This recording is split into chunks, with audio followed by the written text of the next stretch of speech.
Hello, everybody. Welcome back to another episode of Wild Interviews with Fabrizio Lazarde. Today, we have another lovely guest. This time, it is Dr. Johannes Fritz from Austria. Today, we will talk about a species that many people don't know about, and it's currently endangered. And there are several reintroduction and conservation initiatives in Europe for its conservation. It is the northern bald ibis or the Waldrapp Ibis. Dr. Johannes Fritz is the director of the Waldrapp Ibis team, which is coordinating the reintroduction of this species in Austria. So, Johannes, it's a pleasure to have you. Welcome. Thanks a lot. It's a pleasure to me to be invited for this meeting. A Yeah. pleasure to meet you too. Well, Johannes, let's start. First of all, tell us a bit about you. How did you study into conservation? What can you tell us about your experiences with the Waldrapp Ibis?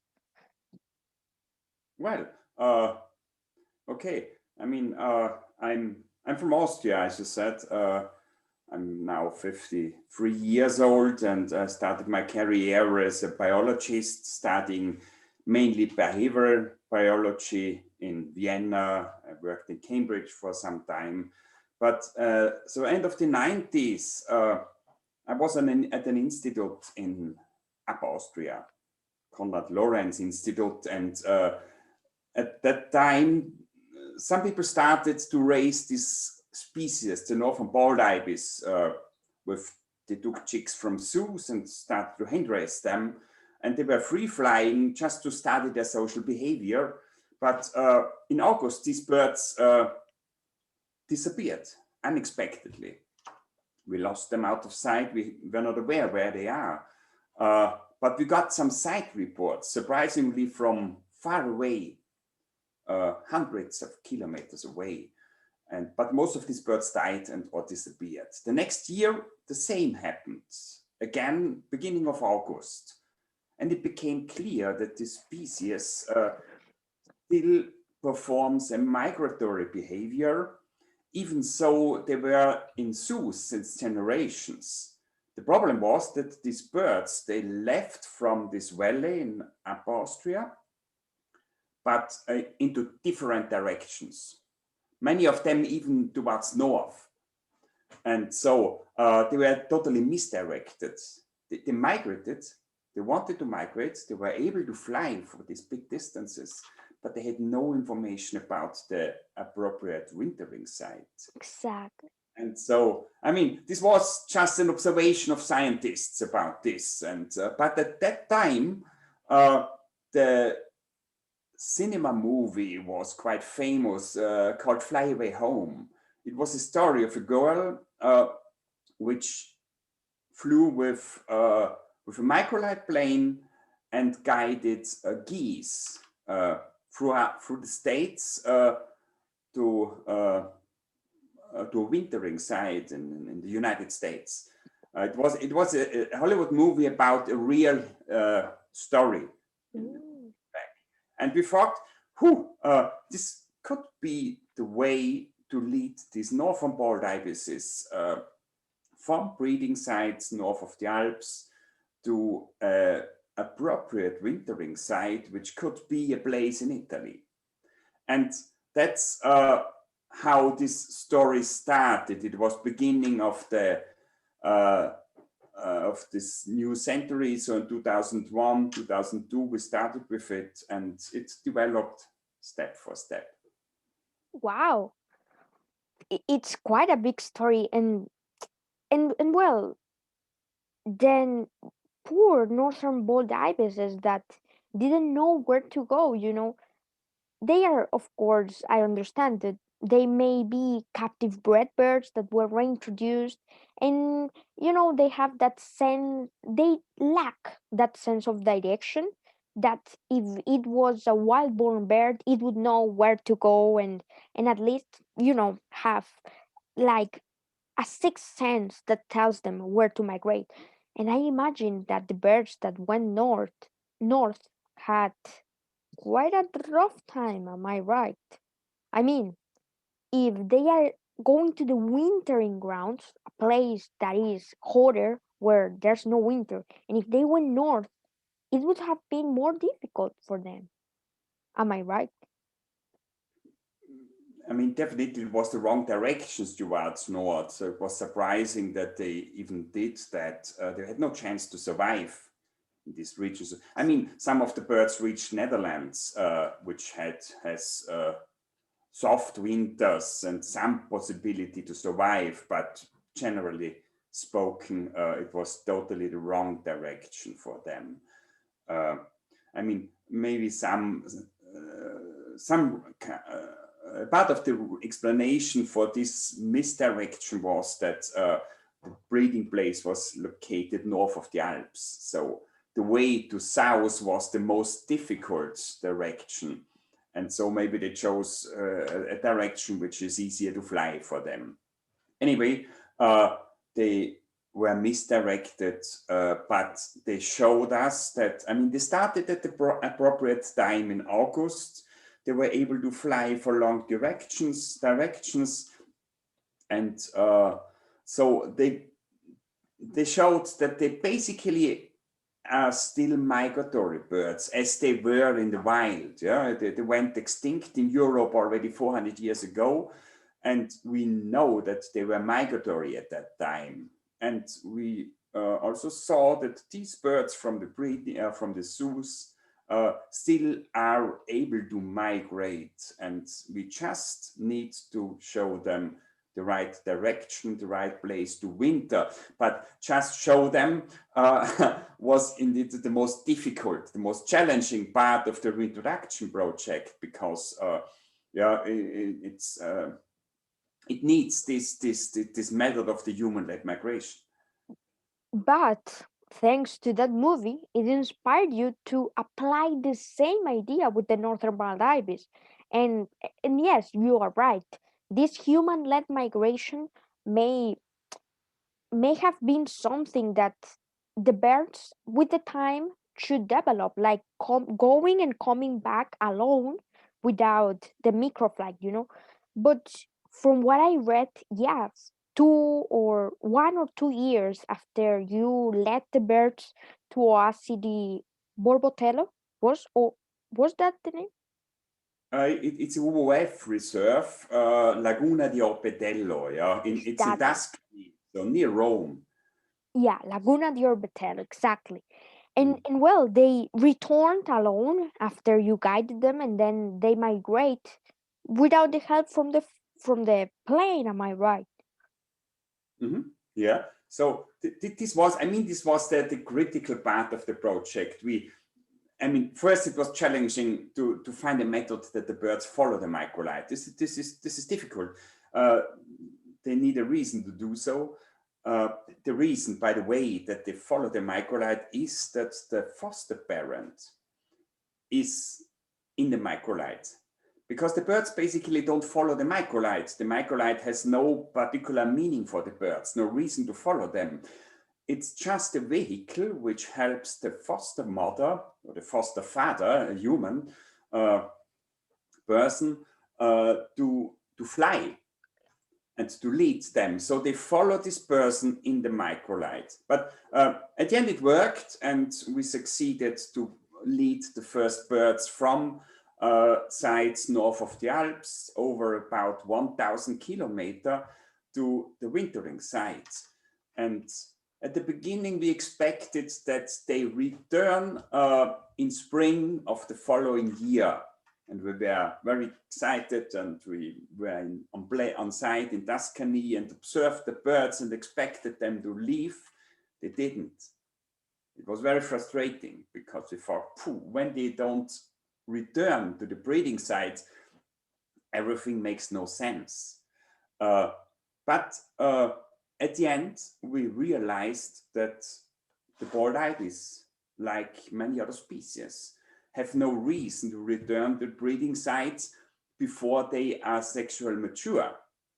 And the bald ibis reach sexual maturity with beginning of the 4th year of life. Oh, And so we just had to wait. Yeah. But at the end, it needed still, so a key moment of the project was in July 2011, so many years after we started. It was at that day, I think it was the 27th of July 2011, when the first bird returned from the wintering site to his breeding site in Bavaria. Wow. It was, the name was Goya.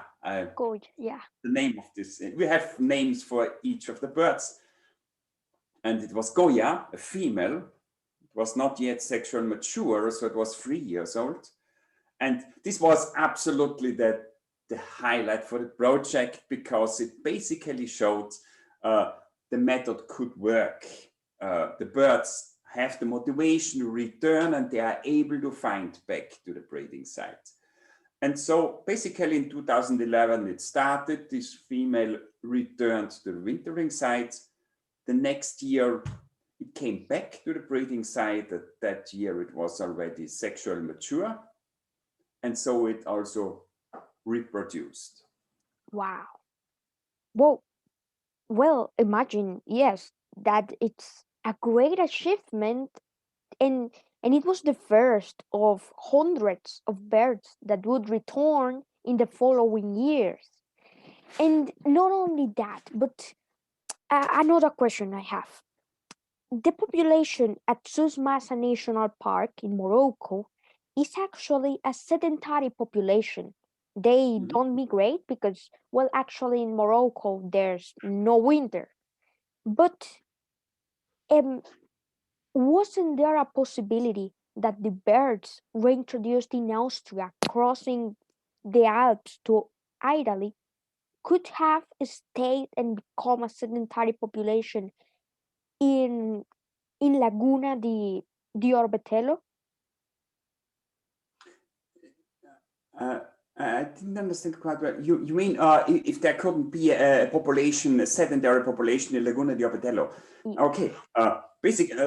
Generally spoken, you are well informed about the Waldrapp Ibis. Congratulations, it's right. Morocco is a sedentary population. It's the last remaining wild population, and it is sedentary, but it is secondary sedentary. The majority of colonies in Morocco were in the Atlas region. We know more than 50 locations. And these birds were migratory. They had to leave from these sites, and they migrated towards the coast and south for hundreds of kilometers to Mauritania, West Sahara, Mauritania, and Senegal. So also the Moroccan birds were, the majority was migratory. But it's like with many other species that under certain ecological conditions,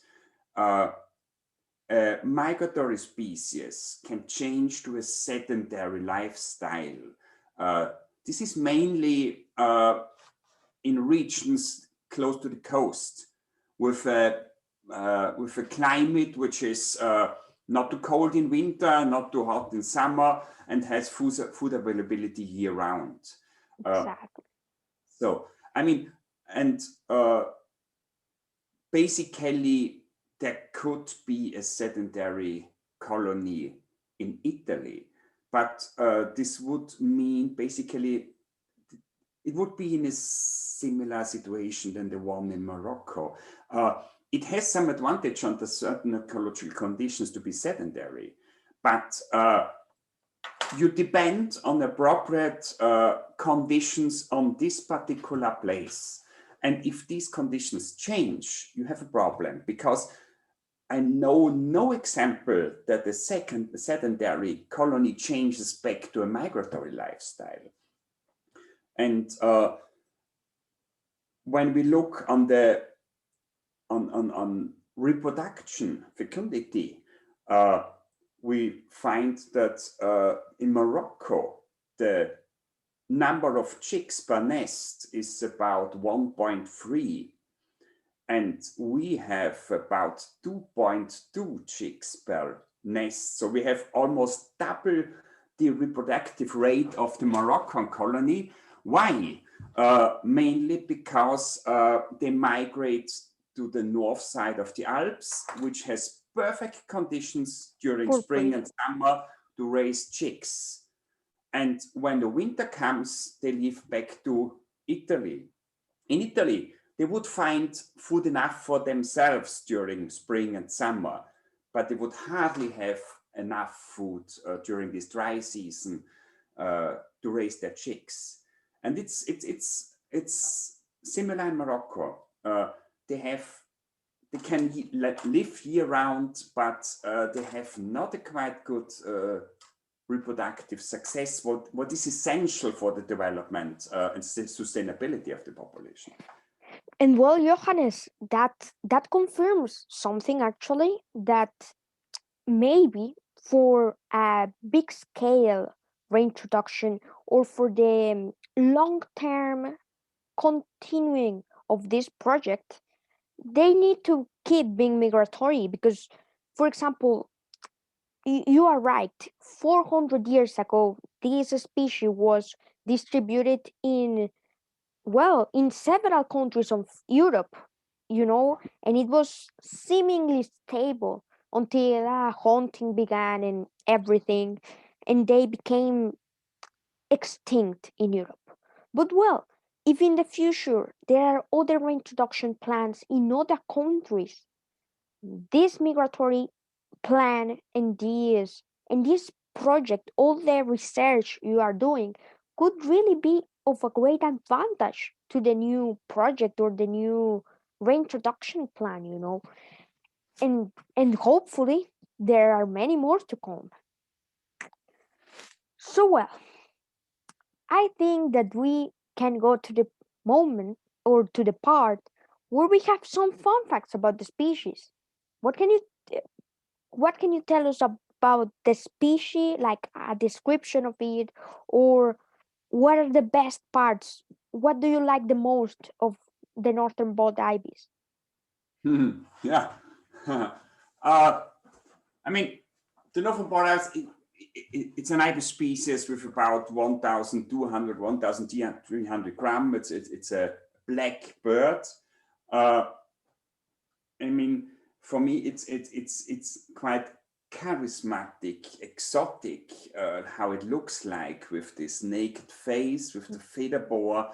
It has very specific behavior. It has this greeting behavior with the bill going up and down, and this grup, grup, grup, voice, greeting sound. So quite characteristic, very social. It makes basically everything in a group. It breeds in colonies, it winters in colonies, it migrates together. If there are no bald ibises around, the bird looks for other black birds like ravens. So if you lose a bald ibis and you have to search for it, for a juvenile one, it's the best to travel around and you look where are black birds, and that's the highest probability that you find your one. So this is a basic characteristic of the species. What is very supportive for the project and also very characteristic for this species, even though I have no concrete explanation about the evolutionary function of it, the species is extraordinary suitable for hand raising and human imprinting. It forms a very tight social bond with the foster mother, with the human which raise it. Yeah, and this very strong social bond is lifelong. Wow. And this is, I mean, you can also hand raise other species. Classical species are the geese. Konrad Lorenz described this imprinting on the basis of work with geese. And I worked also with these species, various species, but this bonding, this relationship with this species of individuals of this species ends after some months in summer or in autumn. So based on the behavior on the development of the individual. But in ball ibises, it remains. And if a foster person leaves the bird after release at the wintering site, and when it comes back months later or even years later, the bird immediately recognizes this person and approaches it and greets it. And this is very supportive for the project. I mean, and it is also essential for the key method of the project, this human-led migration. You know, imagine we have to fly across the Alps. We fly on a level of more than 2,000 meters, almost 3,000 meters across the summits of the Alps. So these birds, we are followed by about 25 to 30 birds, juvenile birds. These birds could do everything they want. They could live in every direction we were not able to influence that. But They what they do, decide still to follow the plan. Yeah. Mm-hmm. And this is year for, you know, it's 13 times that I migrated with birds across the Alps to Italy. And it is year for year again, absolutely fascinating to experience these birds in the sky, experience that these birds follow you wherever you want to go. Wow. So in all of this story that you've been doing migrations. Hello? Oh, are you hearing me? Oh. No, it's sorry, there was some interruption. Now I hear you. Sorry, yes. It says my internet connection is a bit unstable. But hopefully it will not get out. I hope so. It works at the moment. Mm-hmm. Okay, perfect. So what I wanted to say is that in all of this story of your 13 migrations, none of the birds have ever went in another direction or going another direction that was not following the plane till Italy. Oh, yes. Yeah. I mean, what I described is the ideal situation that the birds always follow. But it's like with human, it's like with children's, and each individual is different and each season is different. But we had big problems at the beginning of the project, but we could develop the method in a way that the birds usually follow reliable.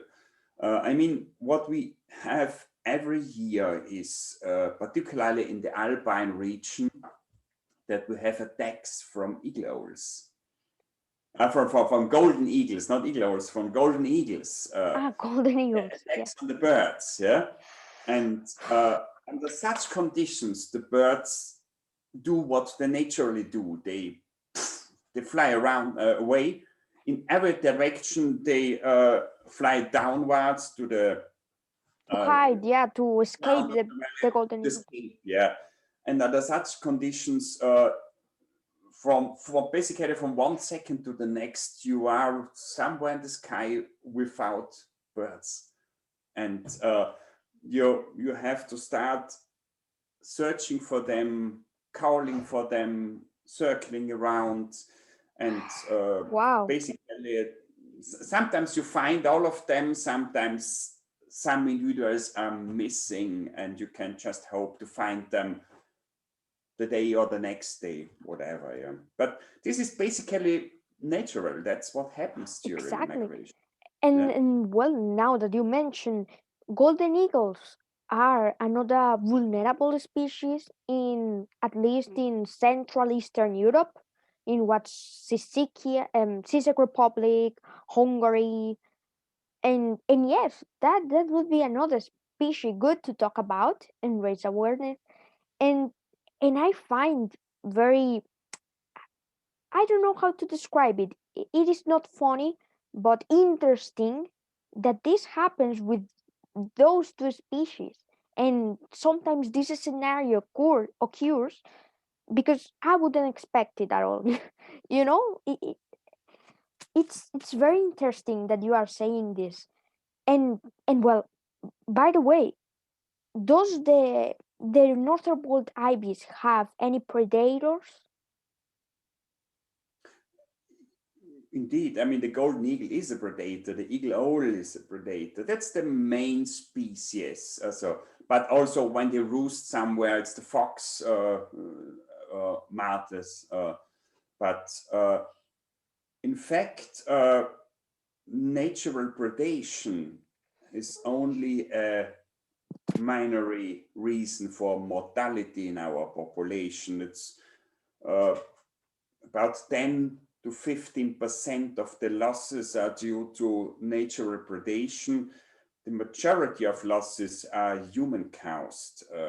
This is illegal hunting in Italy, and but even more losses are due to electrocution.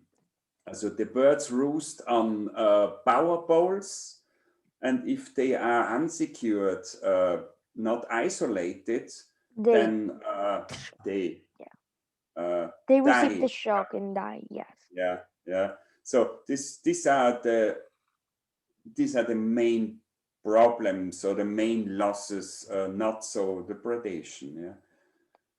Well, and you know, now that you mention, for example, in India, I currently don't remember the species. I don't know if it was the great Indian bustard or one of the several Indian vulture species. Yeah. But again, one of the main causes of decline was that Yeah. they stay in the poles and get electrocuted and die immediately. And Mhm. it's awful. And and you know, there's been several projects to try to have the cables go below ground so Mhm. that the birds, well, will not have to stop in the poles or do anything with the poles, and at least avoid somehow the death of, or reduce the death of some of the birds with that from that threat. And it's quite sad to hear that the the northern bald ibis is suffering from these two. And and well, what are some of the do you have any like projects or methods you're trying to implement to try to not stop but mm, decrease this threat?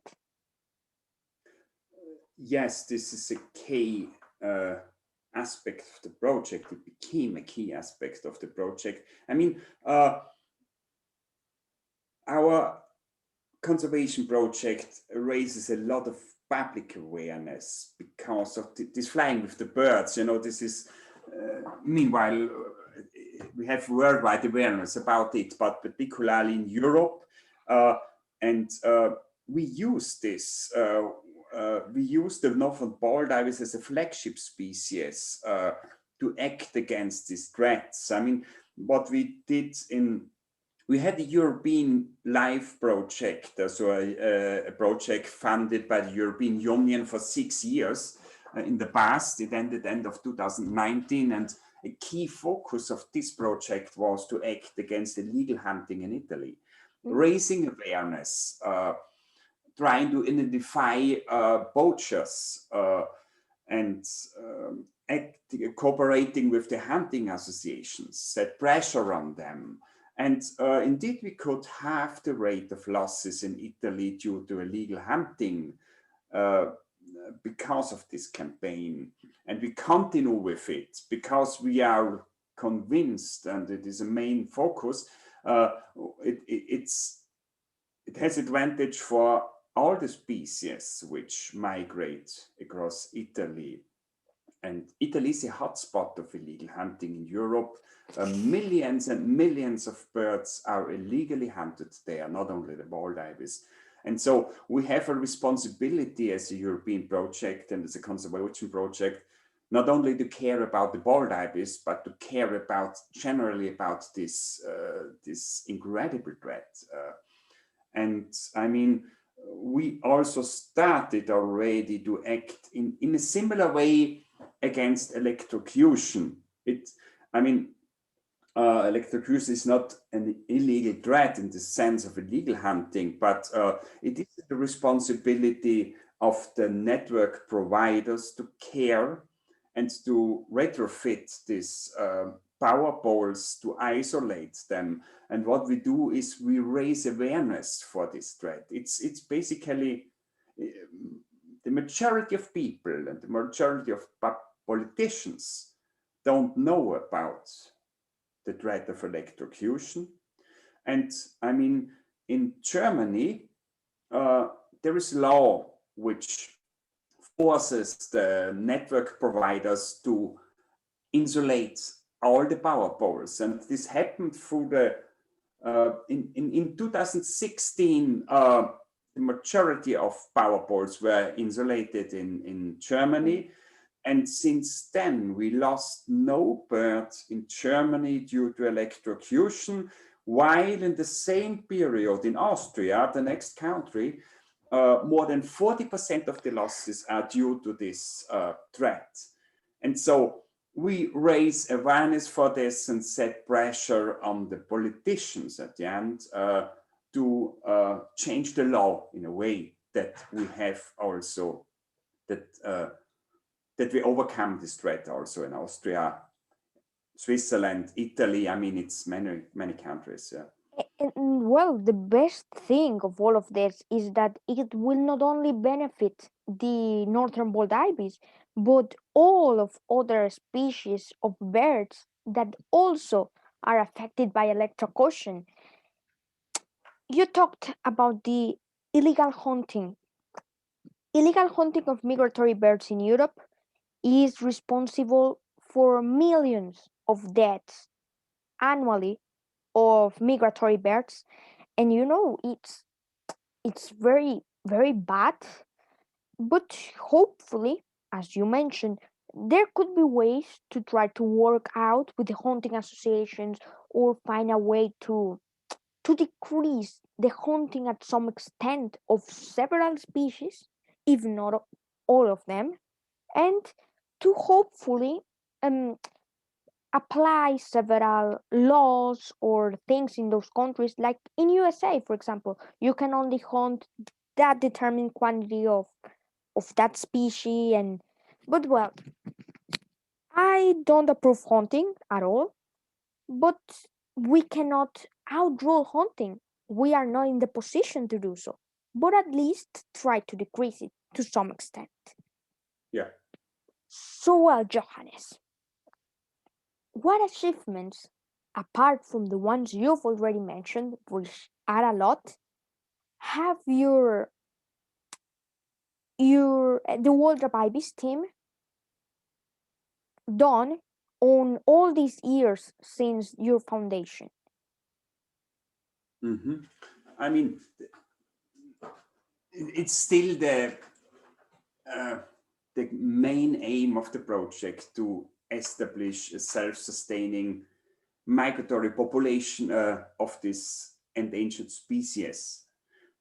Just by the way, the species was for more than 20 years critically endangered. And in 2018, it could be downgraded to endangered. So this was a big achievement. It was due to positive development in Morocco, but it was also due to the successes of conservation projects like ours. So this was a big achievement, downgrading the species to, I mean, it's still endangered, but at least not critically endangered.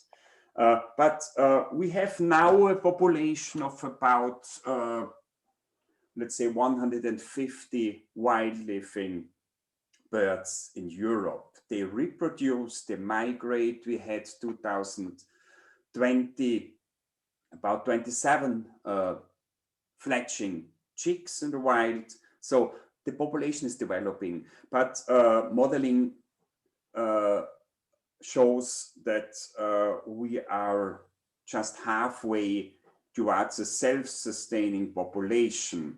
The models based on our data from the past, models in the future, show that we need about 350 birds at least in the wild to talk about self-sustaining population where you can take hands off, no further releases, just monitoring, no management, and they further develop. That's the major goal. We want to reach this threshold towards a self-sustaining population, but we are quite well on the way. We have mentioned before the fecundity is 2.2, very good in comparison to other colonies and other species. The survival rate is more than 60% first year survival. This is almost double the rate of other colonies. Even so, they are migratory with all the risks of migration. They have a very good survival rate. So we are quite well on the way. This is very important for us. I think another aspect of the project is, we act in the middle of Europe, and this raises a lot of awareness. And I think this is of general advantage for biodiversity loss and conservation. We are able to communicate with the Walrapp Ibis as flagship species. We can communicate the problems the human society faces with losing more and more species, more and more individuals, losing habitats. All is related to climate change. So we can communicate that in a positive way, because our story is a successful story. It gives reason for hope for the future. And that is our main message we want to place. We need to act, we need to do something, we need to change something, but there is reason for hope, not only for the Walrapp Ibis, but also for us and for the next generations. Great, Johannes. And yes, exactly. We need to keep going on, to keep conserving, and to keep raising awareness about this species. Well, I would love to keep talking about the northern Waldrapp Ibis because, well, the captive breeding program and the populations in the Middle East, Turkey, but we don't have much time left. So, Johannes, would you care to say a last inspiring message about conservation or about the species, or just to encourage people to support conservation?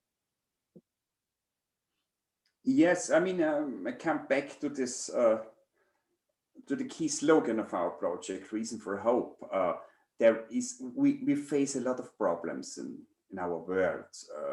Nature's facing incredible problems and the incredible threat of climate change. But we have still time to change the situation. We have still time to conserve nature and human beings, but we need to act. Everyone where he is, everyone what in the frame he's able to do.